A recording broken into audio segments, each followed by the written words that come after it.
The rain had been falling for 6 straight hours, a relentless, percussive drumming against the panoramic windows of the Northwood Regional Medical Center. It was 2:17 a.m.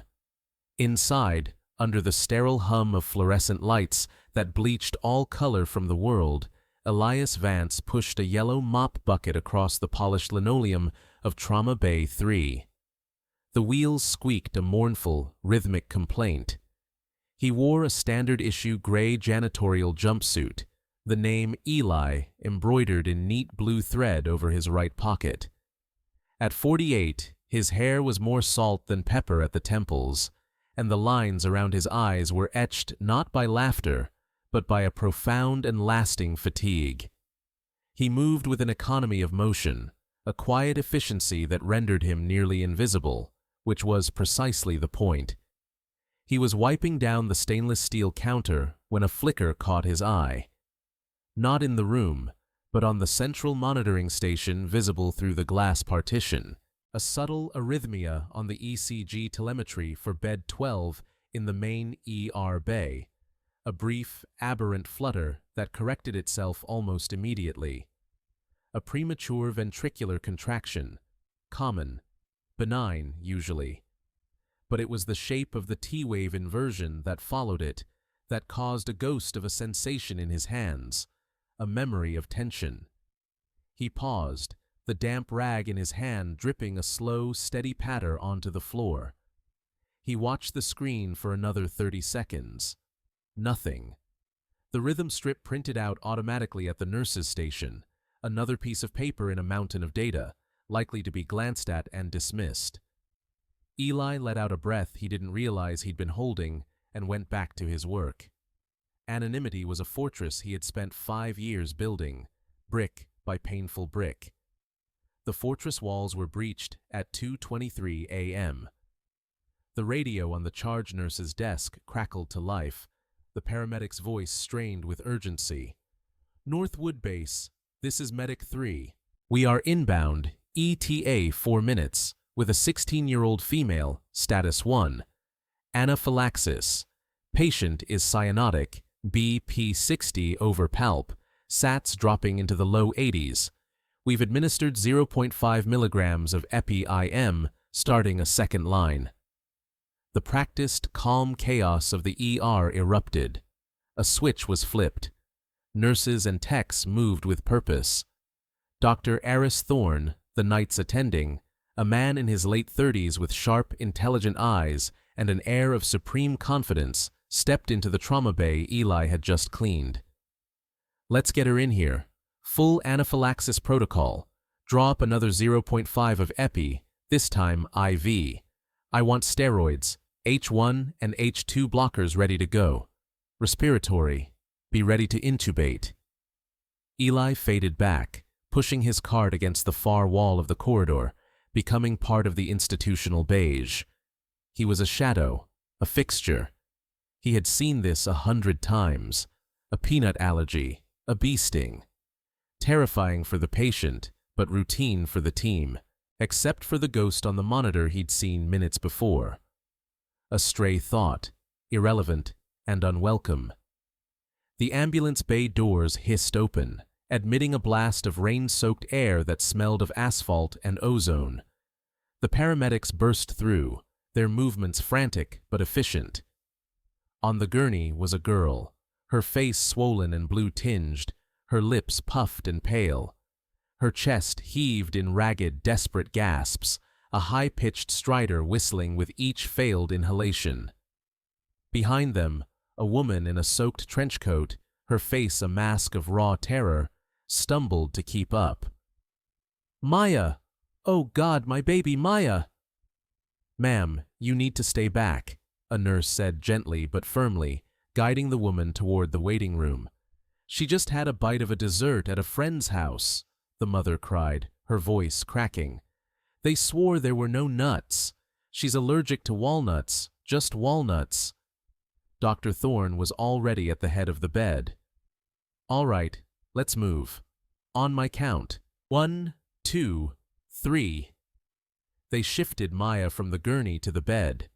Her eyes were wide with panic, her hands clawing at her own throat. Eli watched from the hallway, his posture still, his gaze clinical and detached, or so he told himself. But he saw the specific pattern of the urticaria, the rash blooming on her neck and chest. It wasn't the typical blotchy hive. It was reticulated, a lacy, web-like pattern. His memory, a traitorous and precise archive, dredged up an image from 12 years prior. A different hospital, a different life. A 40-year-old construction worker exposed to an industrial cleaning solvent. Same rash. If you believe that people deserve to be seen for who they truly are, not just what their job title says, subscribe now and share this story. Now, back to what happens next. "Epi is in," a nurse announced.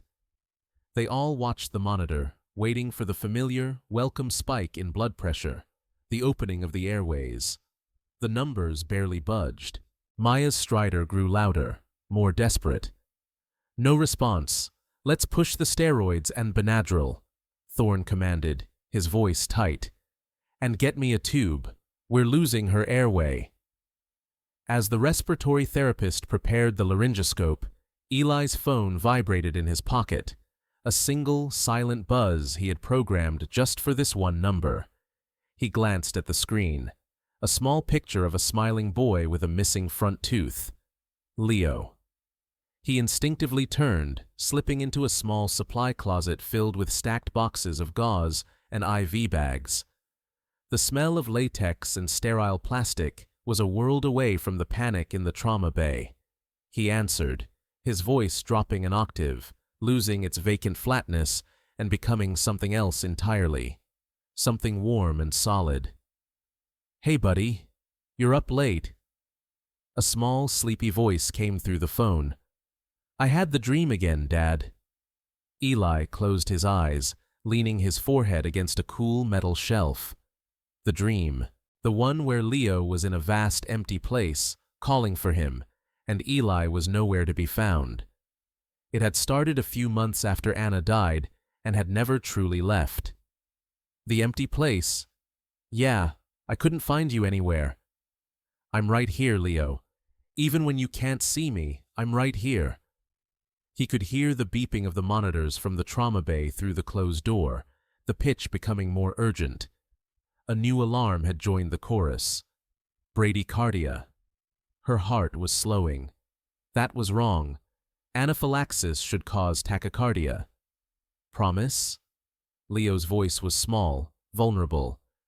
"I promise. And I keep my promises. Now, you need to get back to sleep. I'll be home before you wake up. We'll make those pancakes you like, the ones with the chocolate chips." "The ones Mom used to make?" Eli's breath caught. A direct hit, unintentional, but perfectly aimed. "Yeah, kiddo, the ones Mom used to make." He could almost smell them, could almost see Anna's smile as she flipped them, a dusting of flour on her cheek.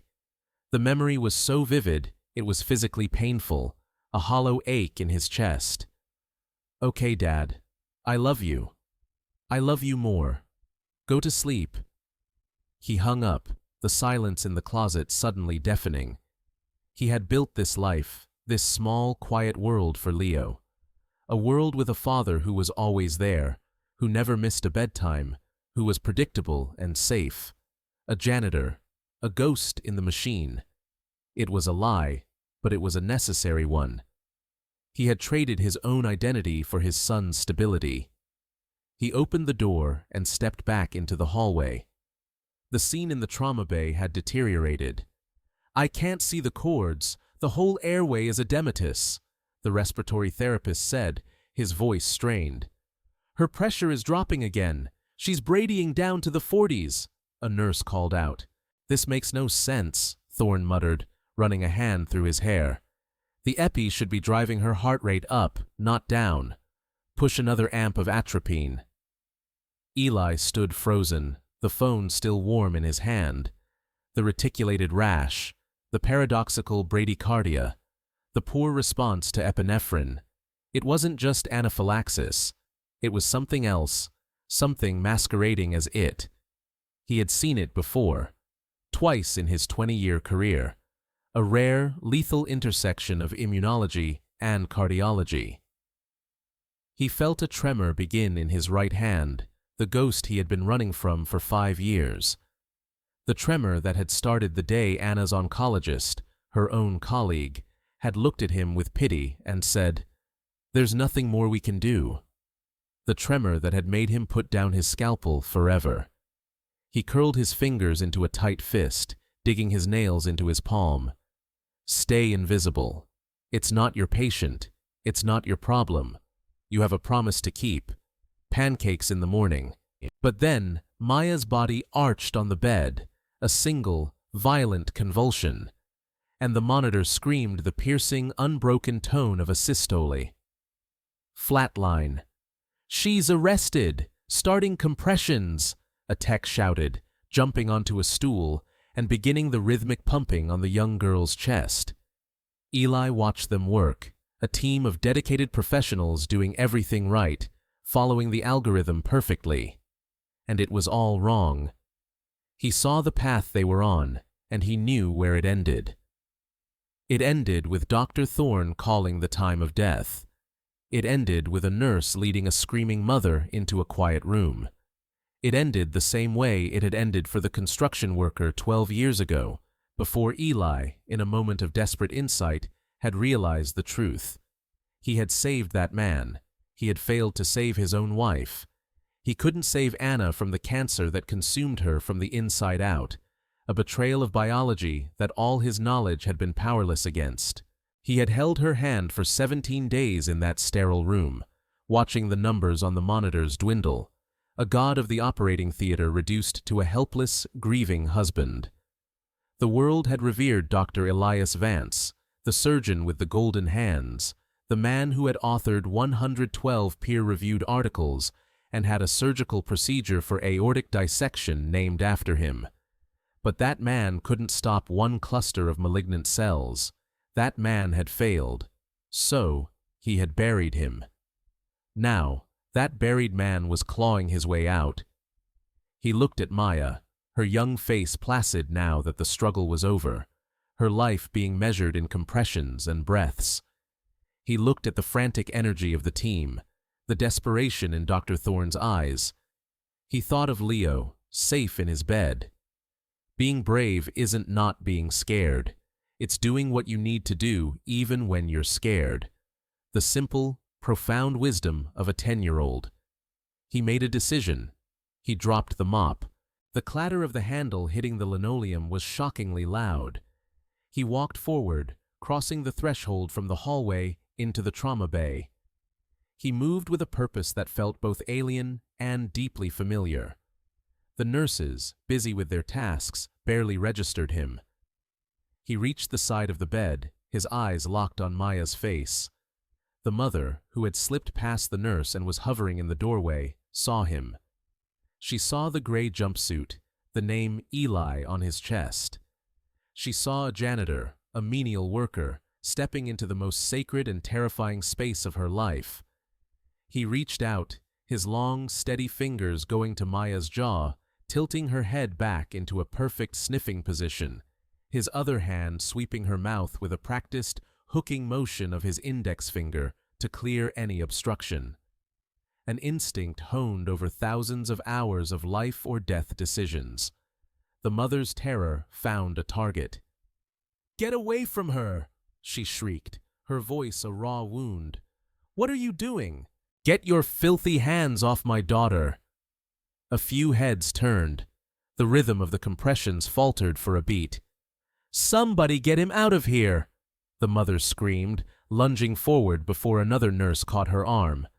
"I want him fired! Do you hear me? Fired!" Dr. Thorne, distracted from trying to get a central line in, glanced up, his face a thundercloud of annoyance and stress. "Security! Get him out of the room, now!" But Eli didn't move. He didn't even look at the mother.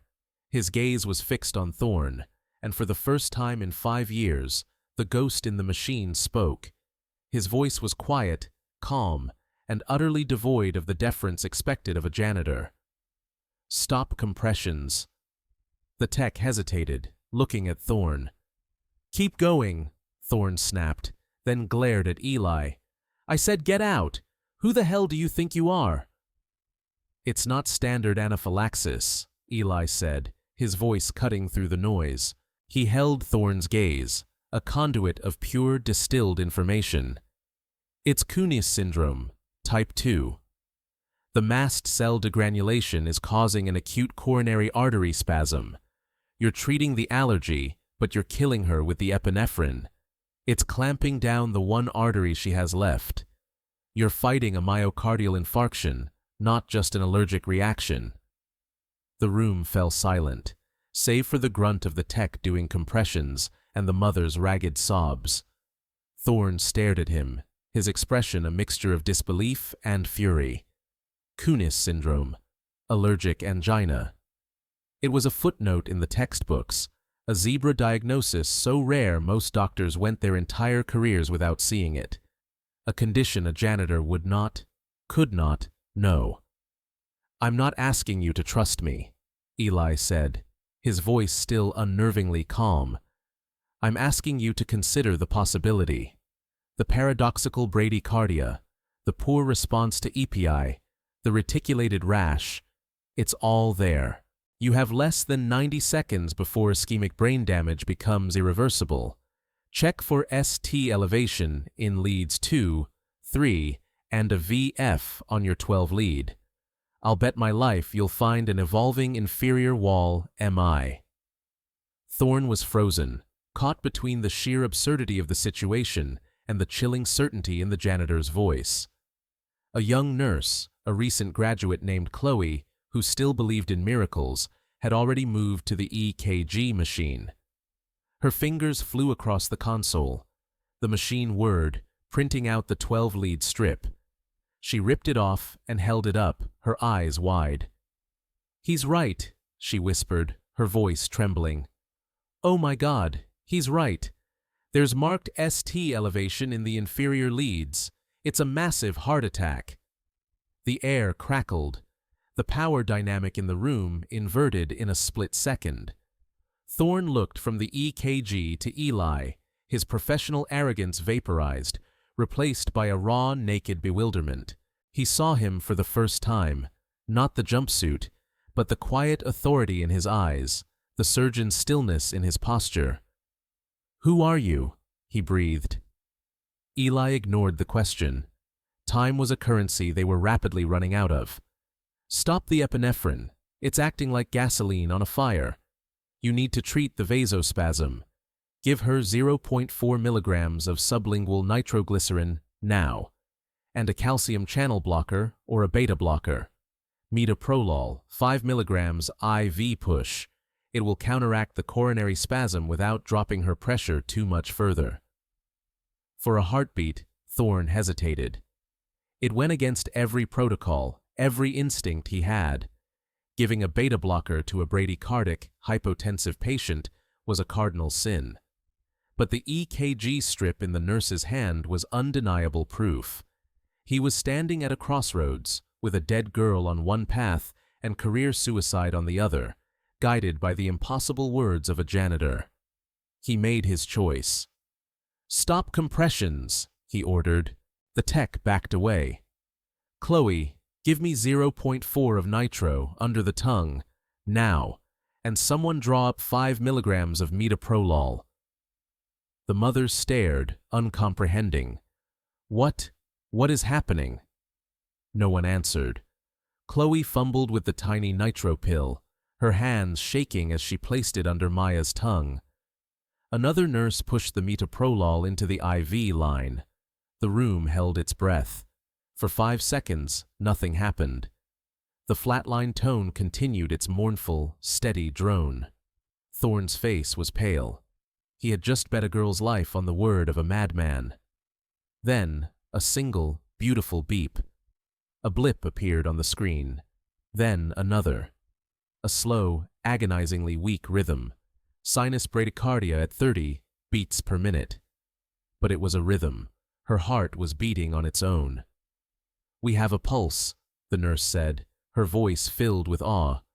"It's weak, but it's there." Slowly, miraculously, the numbers began to climb. Her heart rate crept up to 40, then 50. Her blood pressure, which had been non-existent, registered at 70/40.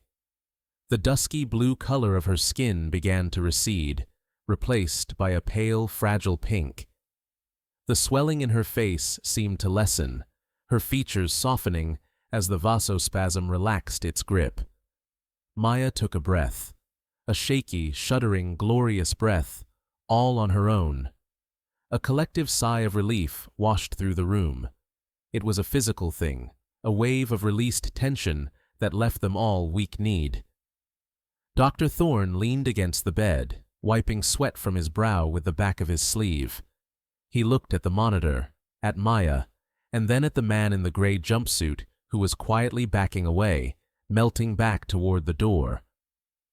"I asked you a question," Thorne said, his voice hoarse but firm, demanding an answer to the mystery that had just saved his patient's life. "Who are you?"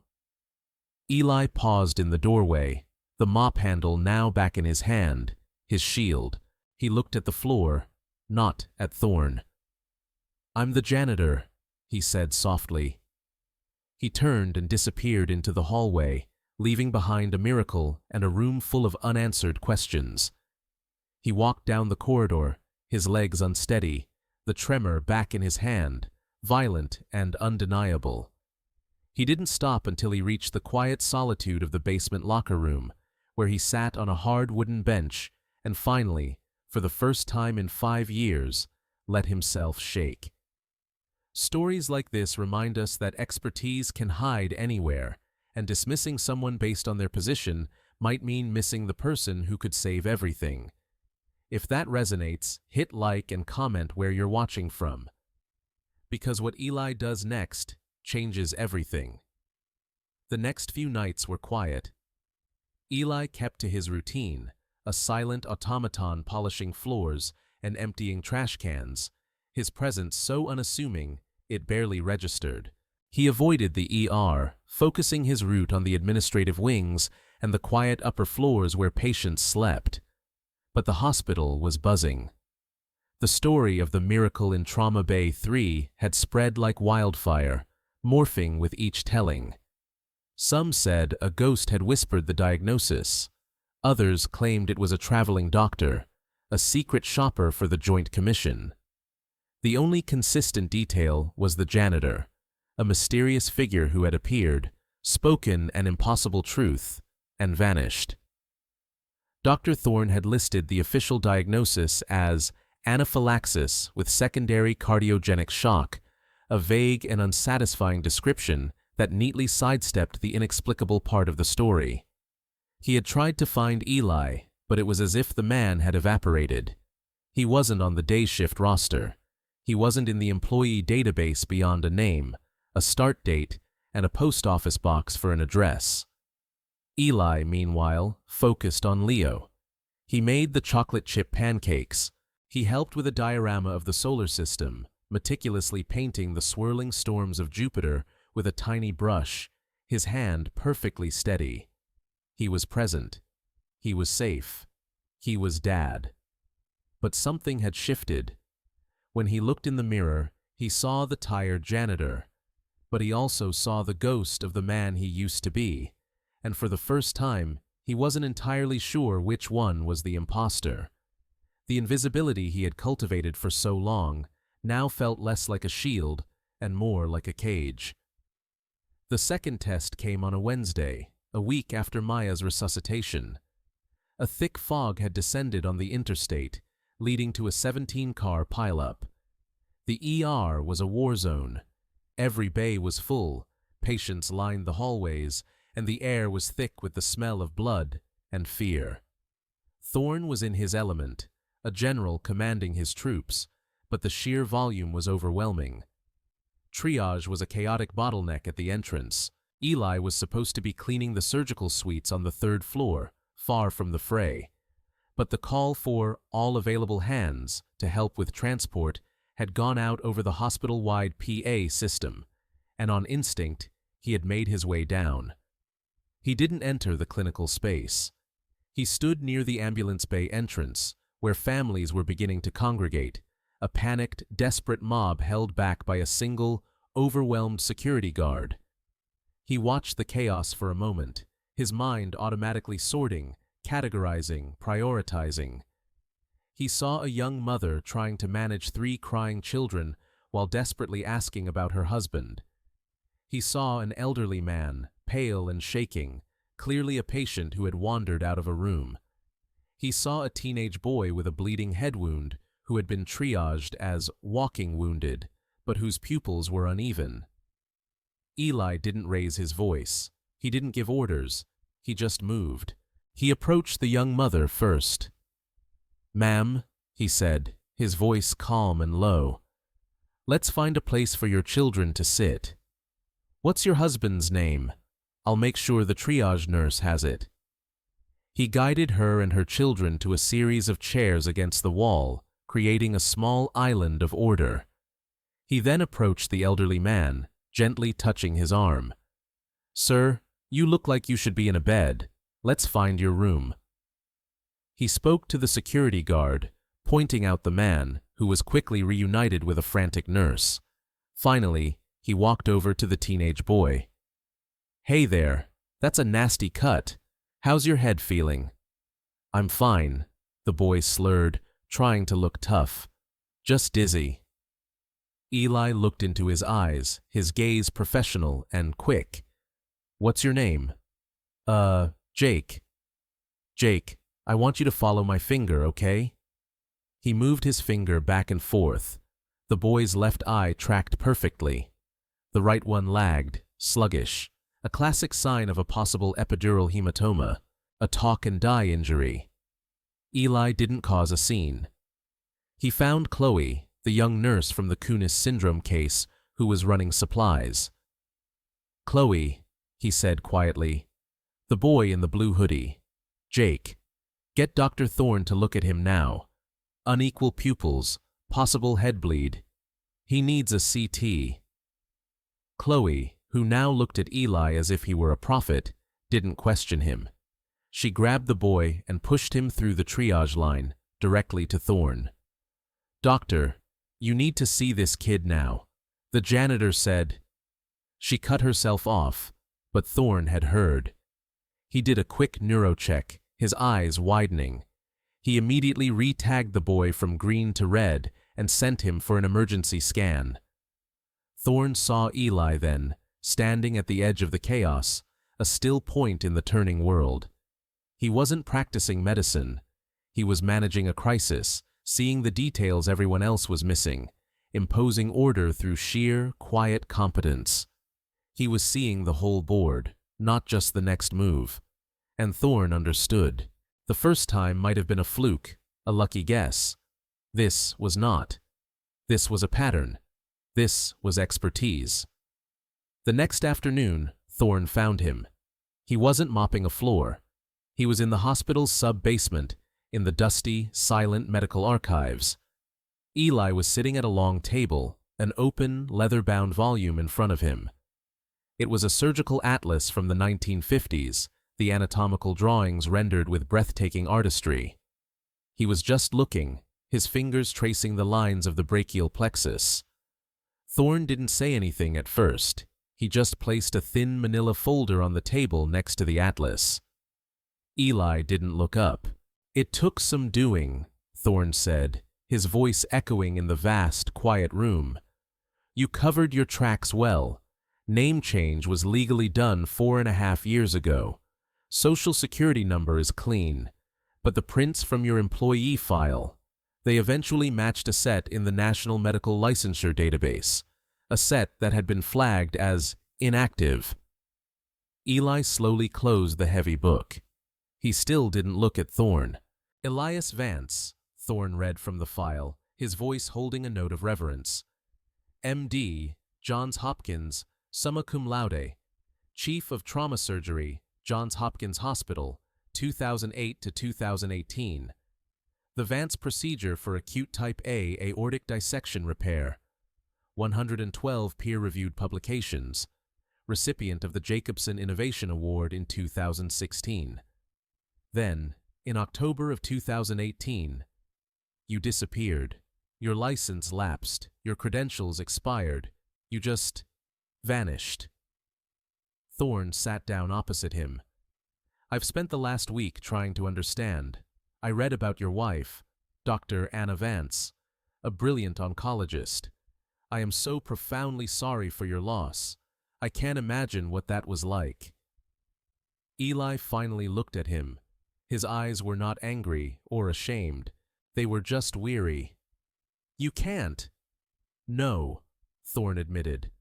I can't. But I can recognize genius when I see it. And what you have, it's a crime to let it sit in a basement collecting dust. I'm not going to ask you to pick up a scalpel. I read about the tremor. I understand the concept of a career-ending injury, even one born of grief. But what I saw the other night, both times, that wasn't just about your hands. It was about your eyes, your mind. You see the whole picture. My team, they're good doctors. They're excellent technicians. They follow the protocols. But they get tunnel vision. They see the algorithm, not the patient. You see the patient. Eli said nothing. He waited. I went to the board, Thorne continued, leaning forward. I told them we have a systemic problem, a diagnostic gap. We're so reliant on tests and protocols that we're losing the art of clinical observation. I pitched them an idea, a new position. It doesn't exist anywhere else. We're calling it a clinical integration specialist. It's a consultant role, an observer, a teacher. You wouldn't have a patient load. No direct patient care unless you chose to engage. No prescriptive authority. Your job would be to watch, to listen, to be a voice in the room that asks the question nobody else is asking, to teach my residents how to see what you see. He pushed the folder across the table. This isn't an offer to be Dr. Vance again. He's gone. I get that. This is an offer to be Eli, the man who saved Maya's life, the man who spotted Jake's head bleed. Your voice, your experience, your eyes. That's what I want to hire. No nights, no weekends, unless you want them. You set your hours. But I need you. This hospital needs you. Eli stared at the folder. It represented a bridge back to a world he had burned to the ground. A world of pressure, of ego, of life and death stakes. A world he had fled to protect his son, to protect himself. He thought of the quiet peace of his small apartment, the smell of Leo's hair as he read him a bedtime story, the simple, uncomplicated rhythm of their life. This offer threatened all of it. It was a temptation, a way to feel whole again, and that terrified him. I have my reasons for leaving, Eli said, his voice barely a whisper. Reasons that are my own. I'm not asking for your reasons, Thorne said gently. I'm asking for your expertise. You can stay a ghost, Eli, or you can help me teach my doctors how to see them.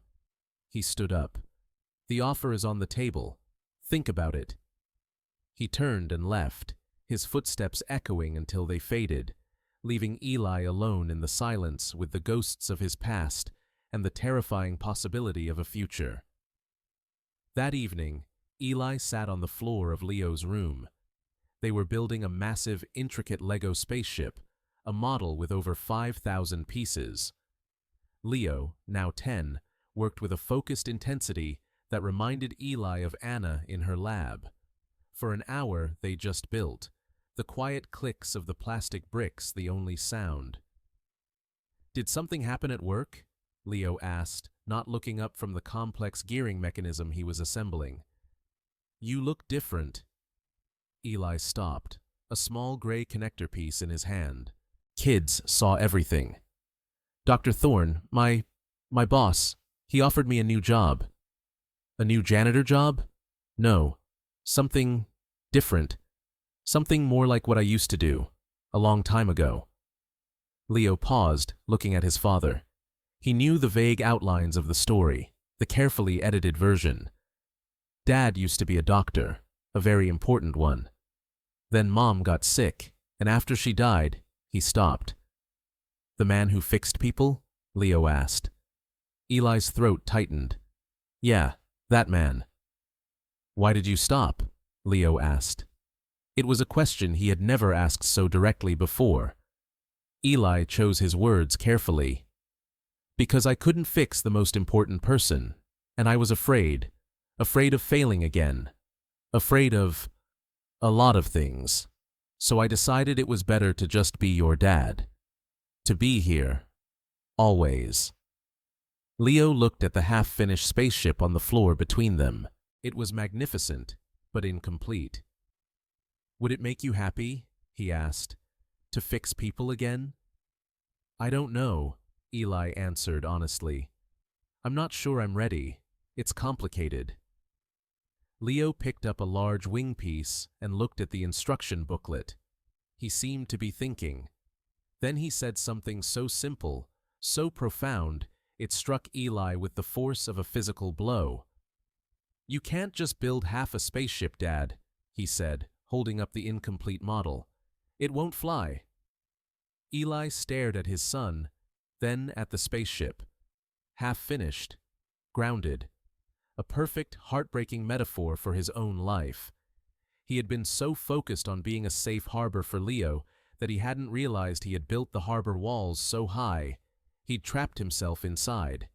He was hiding, not healing. He was a brilliant, grounded machine. If this story is proving that courage isn't about not being afraid, it's about acting anyway, hit subscribe and share it with someone who needs to hear this. Because Eli didn't stay invisible. He chose to be seen, and that choice is about to matter more than anyone expected. The next morning, Eli walked into Eris Thorne's office. He wasn't wearing the gray jumpsuit. He was wearing simple khaki pants and a blue button-down shirt. He looked like a high school science teacher, unassuming but present. I'll take the job, he said without preamble. But on my terms. Thorne leaned back in his chair, a slow smile spreading across his face. I'm listening. I work 9 to 5, Monday through Friday, Eli stated. I am unavailable before or after those hours, barring a city-leveling catastrophe. I take a full hour for lunch. I get all federal holidays and 4 weeks of vacation, non-negotiable. I will attend school plays, parent-teacher conferences, and Little League games. My son comes first. Always. If that's a problem, I'm happy to go back to my mop. Thorne didn't hesitate. Done. And I don't wear a suit, Eli added. Or a tie. A lab coat, maybe. Over my street clothes. Eli, Thorne said, his smile widening. You can wear a clown suit for all I care, as long as you show up. And so, the transformation began. It wasn't a sudden, dramatic change, but a slow, quiet evolution. The first week, Eli just walked the floors. He carried a small notepad, but he rarely wrote in it. He just observed. He stood in the back of the ER, watching the flow of patients. He sat in on morning rounds, a silent presence in the corner of the conference room. The residents and nurses were wary of him at first. They called him the Ghost, a name that was part joke, part superstition. His first real intervention was subtle. During rounds, a resident presented the case of a 68-year-old man with recurring pneumonia, treated with 3 courses of different antibiotics with no lasting effect. The plan was to try a 4th, even stronger antibiotic. The room nodded in agreement. From the back corner, Eli's quiet voice emerged. Has anyone asked him what he does for a living? The resident, a bright but green young doctor named Ben, looked flustered. He's retired. What did he do before he retired? Eli pressed gently. Ben shuffled his papers. I don't know. I didn't think it was relevant. Ask him, Eli said. An hour later, Ben found Eli in the cafeteria. He was a pigeon breeder, Ben said, his eyes wide with dawning recognition. For 40 years, we just ran the screen. He has hypersensitivity pneumonitis, bird fancier's lung. It's not an infection, it's an allergic inflammation. All the antibiotics in the world wouldn't have touched it. We started him on steroids, and his oxygen sats are already improving. That was how it worked. He never gave a diagnosis, he just asked the right question. He taught them to look beyond the chart, to see the person. He started holding informal teaching sessions, case curiosities with Eli, in a small, unused classroom. At first, only a few curious residents showed up. Within a month, it was standing room only. He didn't use PowerPoint, he just told stories. He talked about the construction worker with Kunis syndrome. He talked about a chef who presented with seizures, which turned out to be caused by a parasitic worm from tasting undercooked pork. He taught them the art of the narrative, the story the patient's body was telling. The institution began to change. Dr. Thorne implemented a new observational pause in the ER, a mandatory 2-minute huddle after the initial triage of any complex case, where the team was forced to stop and ask, "What is the story here? What might we be missing?"